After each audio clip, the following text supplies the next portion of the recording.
ప్రతి మనిషి ఆంధ్రుడు, ప్రతి తెలుగువాడు తన జీవితంలో చివరికి చేరుకోవాల్సిన గమ్యం the city of destination Vizag అని ఒక నానుడి. అందరూ అక్కడికి వెళ్ళరు. వైజాగ్ వాళ్ళు మాత్రం తమ జీవిత చరమాంకంలో వైజాగ్లోనే స్థిరపడాలని కోరుకుంటారట. అందుకని ద సిటీ ఆఫ్ డెస్టినేషన్ అంటారు ప్రపంచంలో ఎక్కడున్నా సరే.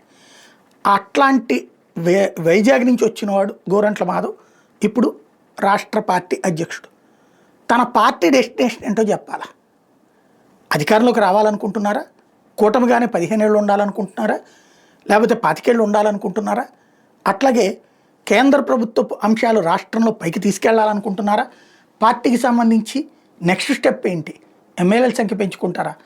అలాగే సర్పంచుల సంఖ్య పెంచుకుంటారా? ఇవన్నీ చేసుకుంటారా? మిగతా వాళ్ళతో కలిసి సాగుతూ ఉంటూనే ఎదుగుదాం అనుకుంటున్నారా?